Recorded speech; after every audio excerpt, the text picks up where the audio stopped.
Now, concept 2 is a great one that recording engineers use all the time, and it's very plug and play, which is great. Concept 2 is tuning your drums to the key of your song.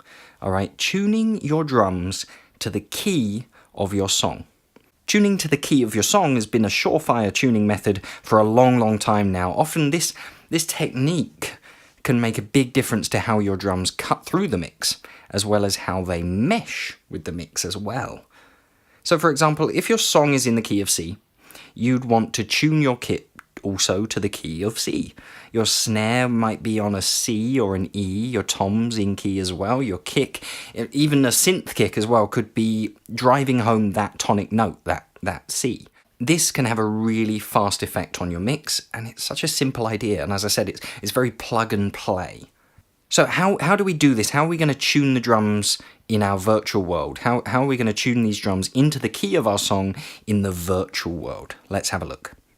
Okay, so we need to tune our drums into the key of our song. So how would we do that in the normal, in the real world, in the analog world? Well, we'd have our drum kit, and we'd probably have a piano. It's usually a piano, and you'd play a note, and then you tune it in to your drum kit. All right, so you'd be playing a note on the piano and then playing the drum and then tuning things to get them to sound the same. That's how you tune anything, right? And we can recreate that scenario virtually here. So what I've done here is I've grabbed a grand piano, little virtual instrument here in Logic, and if let's open this up, I'm just going to use the musical typing function. And let's say it's in the key of C, this song. So we know the triad of C is C, and then E, and then G. Right, and then you can play the C on top if you want. Lovely. All right, so what we can do is we can open up our drum kit designer. Right, like this. Make sure you can see everything here.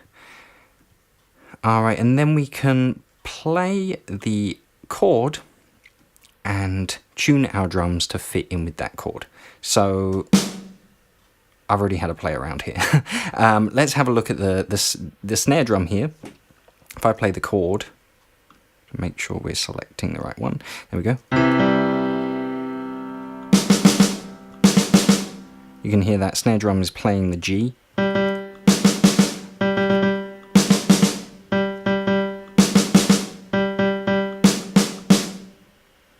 Right, it's not exact, and it probably could be a little bit better, but it's around that G. Alright, so all I did there was I just tuned things down by apparently 49 cents. Alright, I just lost 49 cents, damn it. Alright, so I tuned things down just a tiny bit to end up with that G.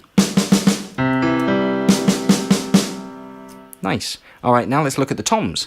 So with the toms, let me see, I went individually here, so if you go on the high one here, I tuned things up. I think that's on the G as well. You hear that? You can hear it more if you don't listen to the initial impact, listen to the tailing off. And that's where you hear the note more.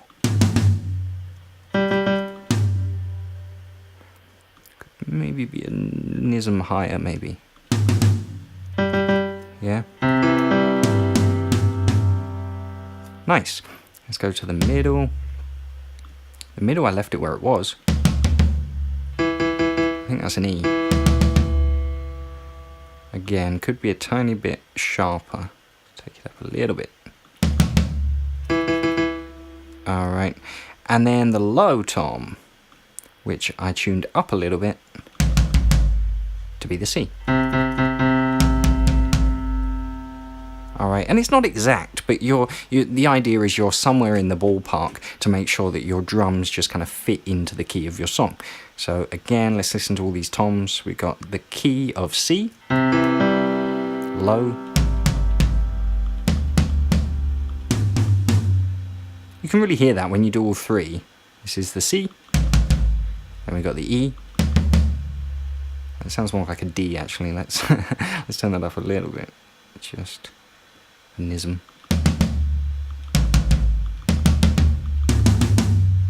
right? Ding dong dong, right? Nice. Nice, and then the snare is on that G as well. Alright, I don't know if I did the kick yet. It almost sounds like it is in key. Alright, but there you go. That's how we would do it. So we're just recreating that idea of if you were in a room with a pianist and a drummer, you would get the pianist to play a note on their piano, on their keyboard, and then the drummer would try and find that note by tuning their drum kit. Alright, so we're just recreating that same concept here, and here is how you do it. Now guys, I like both of these techniques, but in fact, I sometimes like to do a bit of both. I like to kind of mix and match. What I've often done is I've tuned my kick and toms to the key of the song, but then left the snare drum out, and then I use the punch or pop technique for my snare drum. Alright, so I either tighten it up or loosen it. See, I sometimes find that a snare tuned in key can become noticeable and annoying. Sometimes, only sometimes, and it's obviously a subjective thing. So guys, look, there are the two concepts. Try them out for yourself and see what you like, and see if you want to mix and match as well, or if you just like one technique over the other. But there they are. I'm laying them out there for you. Go and try them. That's the point. Go and try these techniques for yourself. And tell me in the comments section about your drum tuning experiences. Have you tried either of these techniques? How did it work for you? Let me know. Let me know. And if this is the first you've heard about tuning drums or tuning virtual drums, try these techniques and let me know how that worked as well. All right. So just in the comment section below. I hope that helped. I hope that was enjoyable for you. Oh, one last thing. I do have an ebook for you if you're looking to get started in the recording and mixing world, or even if you're more experienced, if you're looking for some recommendations on all the equipment you need to get started recording and mixing. Nice budget recommendations as well. Nice affordable, really great quality, affordable equipment. I've got a full list. It's a PDF document that you can download, or an ebook PDF document. Apparently that's the same thing now. But it's 25 pages long, and it's got all that equipment you'll need. With some little helpful hints and tips in there as well. So all you need to do, there's a link in the description below. Click on that. You give me your email address so I can send it over to you, and then you enjoy, and then you make some awesome music.